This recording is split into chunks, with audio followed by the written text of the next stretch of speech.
At 47 years old, comedian John Oliver has won 21 Emmy Awards, 3 Peabodys, and was named one of Time magazine's 100 most influential people.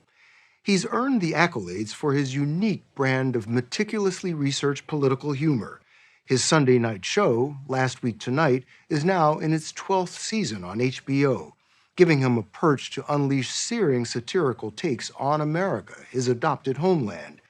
So how did a British-born, middle-class, grade school cut-up become one of this country's sharpest comedians?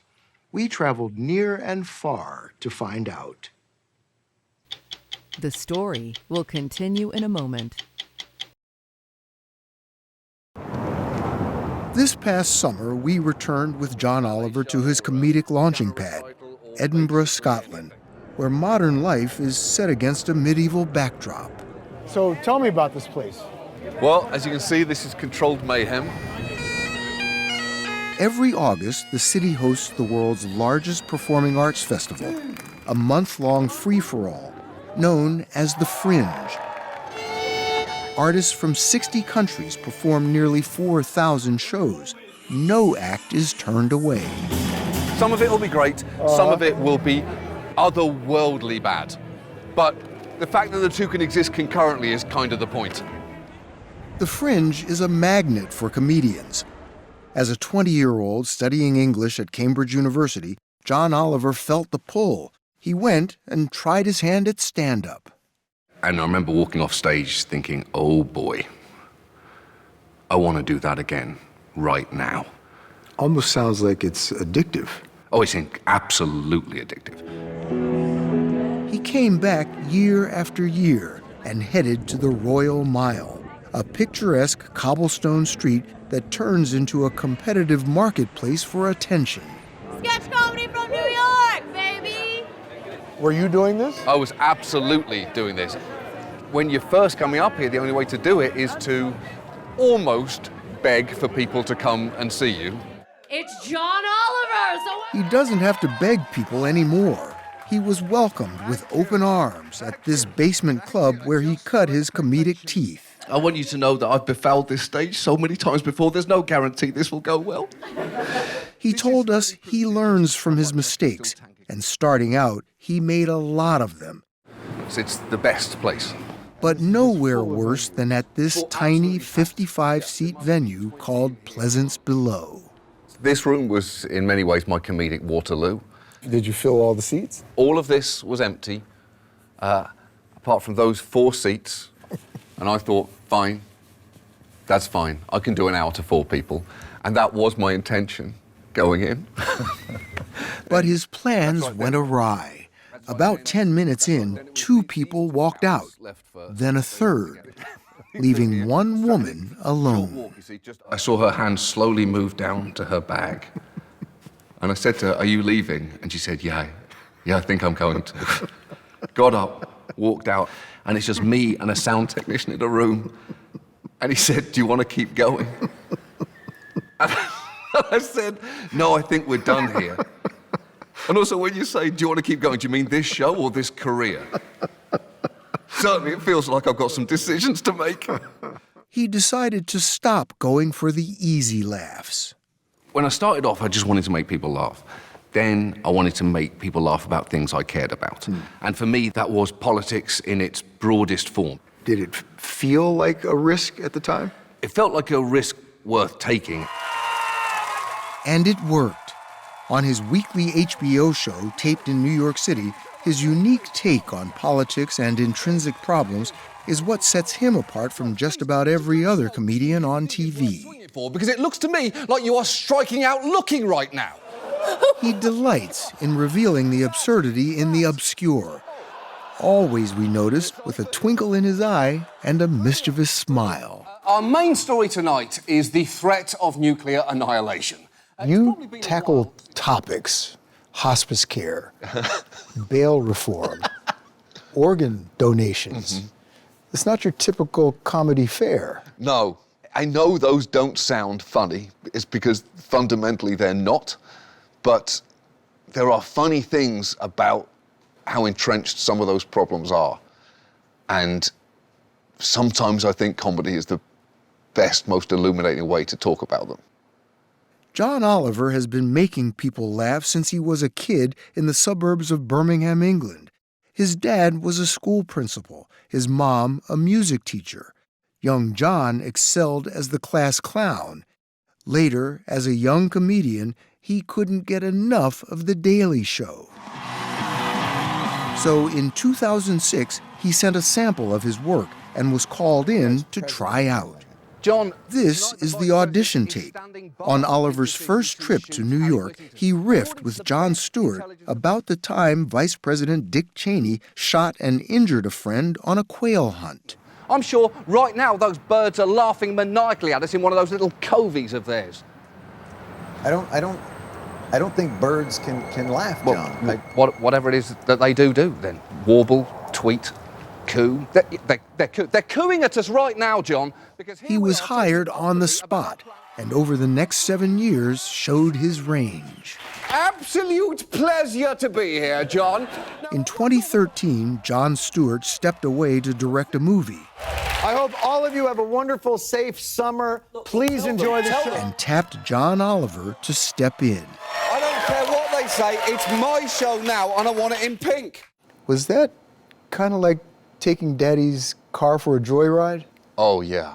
That very first day, the Edward Snowden news broke, and it was really fun to sit behind the steering wheel and think, oh, how fast does this thing go? Oh, pretty quick, it turns out. His turn at the desk caught the eye of HBO, which gave him carte blanche to create his own show. He asked Tim Carvell, head writer at The Daily Show, and comedy producer Liz Stanton to join him. They were given the 11 o'clock slot on Sunday nights. Did that seem like a gift, or like they were hiding you someplace? No, I mean, we were on after Game of Thrones. It was more of a sense of, oh, we're going to let some people down. Yeah. But it's his takedowns that seem to delight him the most. Because Thomas is now at the heart of the... He pounced on news reports that Supreme Court Justice Clarence Thomas had not disclosed lavish gifts from rich friends and a generous deal on his prized motor coach. Look at this beauty, Clarence! He offered Thomas a new motor coach, plus $1 million a year out of his own pocket, Just sign this... if Thomas would resign from the Supreme Court. This is not a joke! Thomas's lawyer says the justice met the terms of the RV agreement and any other omissions were strictly inadvertent. You seem to have few limits on how far you'll go to get a laugh. With Clarence Thomas, the main point with that was saying that there are not enough guardrails on people giving the money. I can prove that to you by offering this guy $1 million a year to get off the Supreme Court. That should be a crime. The very fact that it isn't is a problem, and that felt like the most visceral way to prove that fact. Facts are fundamental to Oliver's humor. We filed a Freedom of Information Act request. His deep dives into serious topics are painstakingly crafted. The death penalty. I've seen your show described as satirical journalism, investigative comedy. How would you describe it? In general, it is just a rigorously researched comedy show, both because we want it to be right and for self-preservation purposes. We don't want to be sued into oblivion. Oliver's staff of 83 includes former journalists as well as comedy writers. They churn out 30 shows a year. It starts with this, hundreds of pages of research on each main story. This one out. Oliver, Carvell, and the writers turn those into outlines, and then a script, which is tested at a table read. I do not want to see a headline tomorrow that says, John Oliver blasts expensive detention camps. On taping day, we watch them rehearse, But there are much more humane ways to do that, and even some... make last-minute changes, and get sign-off from the lawyers. Finally, it's showtime. Welcome! There's a little bit of bated breath when he says tonight's story is. It's like, they've been waiting for maybe a year to come to the show. Yeah. And they're getting a real dark one. Like you've lined up in the cold, you've maybe taken a flight, and you're being told the main story is organ donation. It's like, oh. and this is my trip to New York. Yeah. That's right. Have a nice dinner. To balance things out, Oliver likes to close the show with something zany. The productions are Stanton's department. I try and do, to my best ability, anything we can do to make something happen just because we love the dumb. The dumb stuff is stuff we all love to do. Some of the segments are pretty elaborate. Yeah.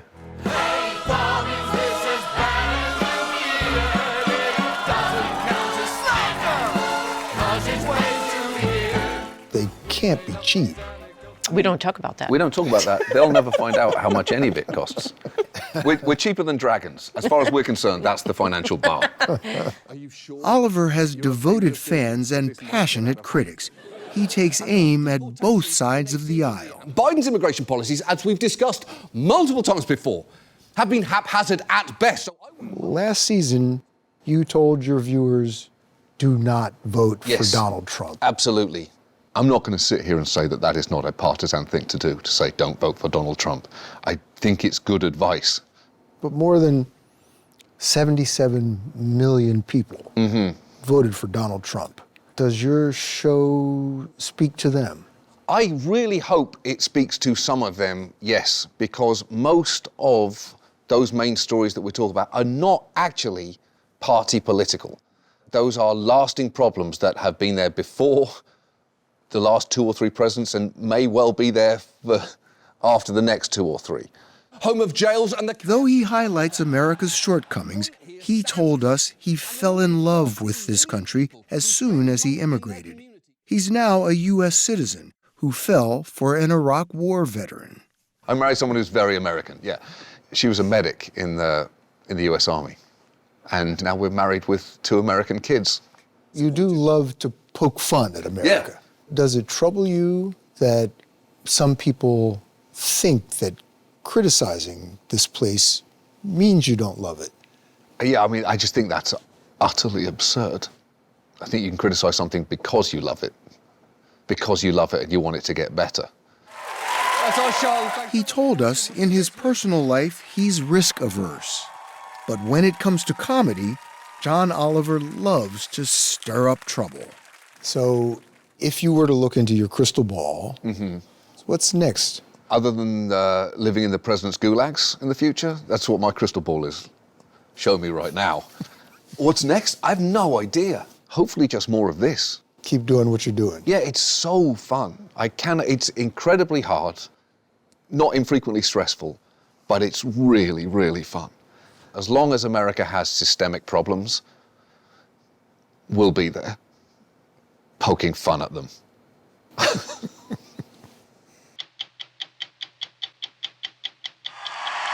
What John Oliver loves most about stand-up. You are only 1 gig away from bombing. At 60minutesovertime.com, sponsored by Nurtec ODT.